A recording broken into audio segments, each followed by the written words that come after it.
Welcome back to another episode of the Restaurant Pre-Shift. I'm your main man, Brother Luck, and today is Monday. It's Monday. Rise and grind. Let's get this week going. Let's talk about the real stuff before we jump into it.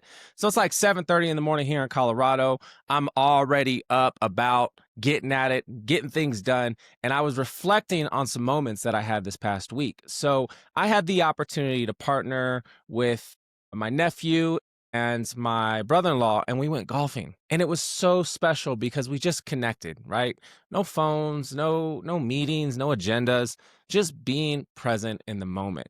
And I was thinking about that because it's the second time this week I've had something like that happen. I was fishing with his brother, my other nephew, and we just connected out there on the lake. We got up early, 5 a.m., drove out, and went fishing. And I've been thinking about that all week. And essentially what that sparked was 10 questions that I had to ask myself, and I want to ask you. So our pre-shift today is about you driving the bus. Or do you? Do you have to drive the bus? Because I feel like I drive the bus all the time. I'm one of those that's constantly questioning my life as a bus. I'm going, who's on the bus? Are they in the right seat? Should they be driving? Like, I'm always thinking about it that way. So I want to ask you those questions because the reflection is the most important part. So this is the first one that kind of came to me. When was the last time you truly felt at peace? Like truly, when you truly felt at peace, where you just disconnected. For me, it was those two moments in the last week. I think about just being at peace, seeing my nephew and my brother-in-law smile,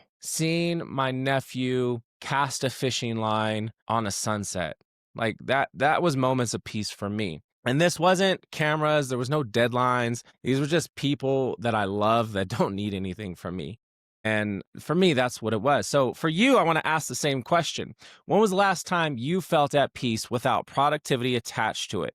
Because if you can't remember, it's time to build that back into your schedule. Because like a shift on the line, that actually matters. So when was the last time you felt at peace? I want you to ask that to yourself. Next, what made me feel most alive, right? What is it in your life that's making you feel alive? Because it's not, for me, it wasn't the game of golf. It wasn't the skill of fishing. It was presence.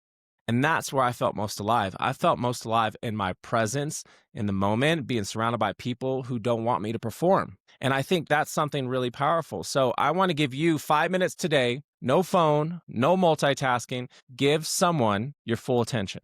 5 minutes, that's 300 seconds. That's presence, that's connection, that's the goal today.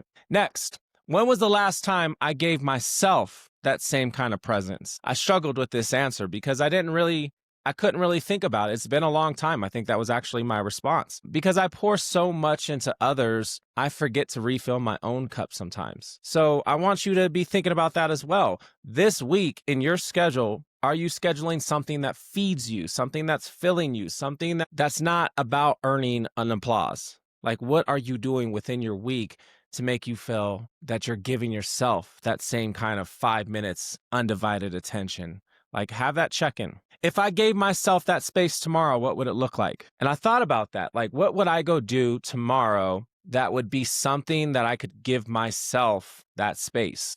And I think it's a hike. I think it's a hike with my 3 dogs. I think that's what I'm going to do. I might even do it today. I'm probably going to do it today.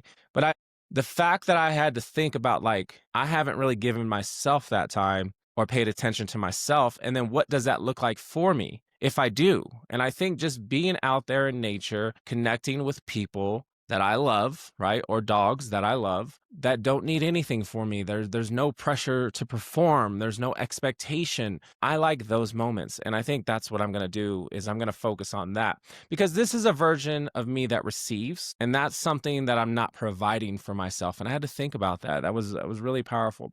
So I want you to ask yourself this: who is your hidden self? And what does that part of you need right now? Is it silence? Is it space? Or maybe it's just a moment to be human. Like, what is that for you? What's that part trying to tell the provider in me, right? So my story revolves heavily around providing, performing. And I think that's why these questions really kind of stuck with me. What is it for you? If I'm saying I don't need to be the one driving the bus anymore because I don't want to be in control all the time, that hits me really hard because that's my whole career. That's leading kitchens, that's building brands, that's leading teams. Maybe maybe some of your leadership means letting go of the wheel. And how do you let go of the wheel? Like, what systems have you built that you trust? What people have you surrounded yourself with that you trust? Where are you overdriving right now? What systems, staff members, or situations? Like, are you trying to step back and trust what you've already built? Have you put faith into your systems that you've created?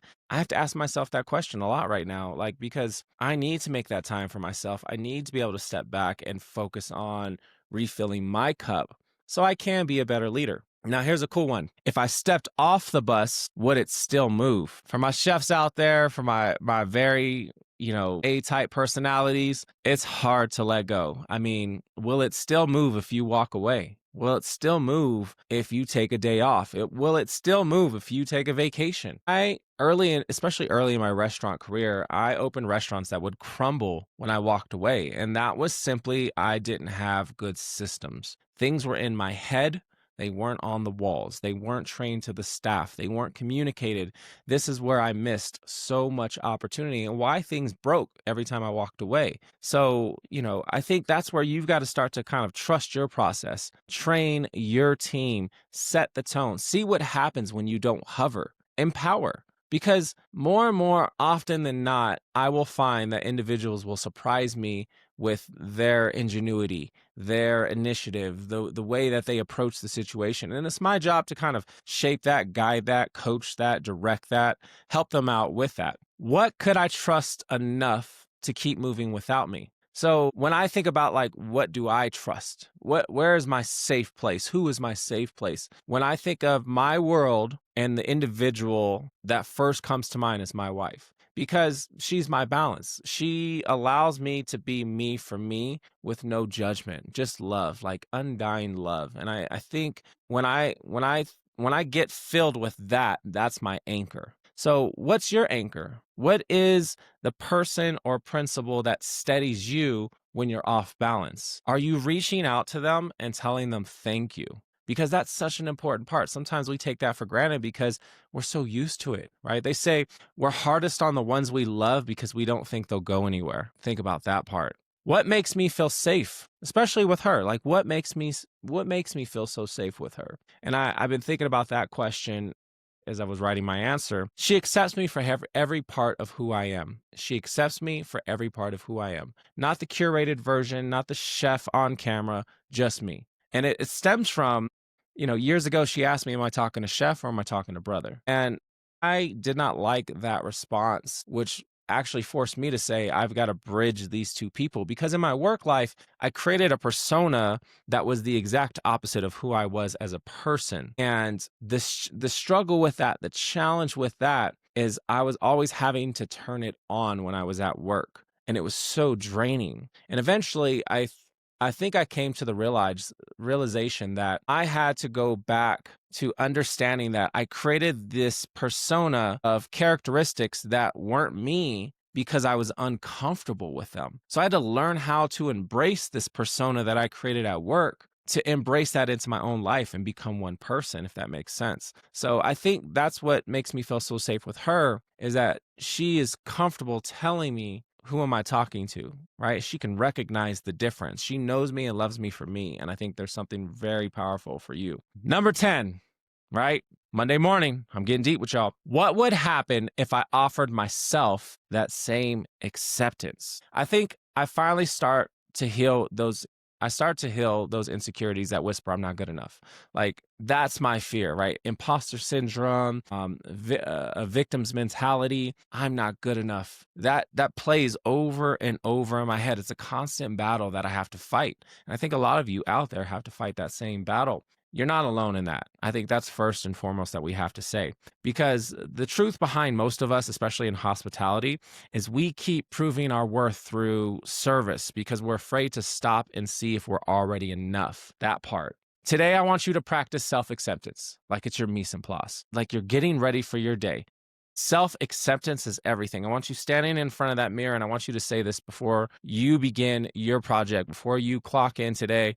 I am enough, exactly as I am. I want you to sit in your car before you walk into that building. I want you looking at the rearview mirror in the eyes, connecting with yourself and saying, I am enough exactly as I am. You've got to embrace this piece. I have to embrace this piece because we need to lead with the energy that can lead the room. And that starts with internal. So we've got to get past this. Remember, you don't always have to drive the bus to reach your destination. Sometimes you can ride, right? Sometimes you can just put your card in, grab a seat, push the button when you're ready to get off. Sometimes leadership looks like riding shotgun and trusting the team. The plan and the road that you've paved, you've created that road. Doesn't mean you have to drive that to that road. It doesn't mean that you have to drive to the destination. You've paved that road.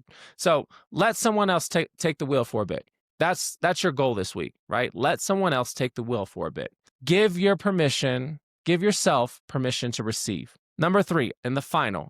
And remember, the quietest moments often teach the loudest lessons. So I want you to go back through that today. That's our pre-shift. I appreciate y'all joining. If you are not subscribing, subscribe below. Share it with your friends. Put it out there. This is the Restaurant Pre-Shift. Happy Monday, y'all.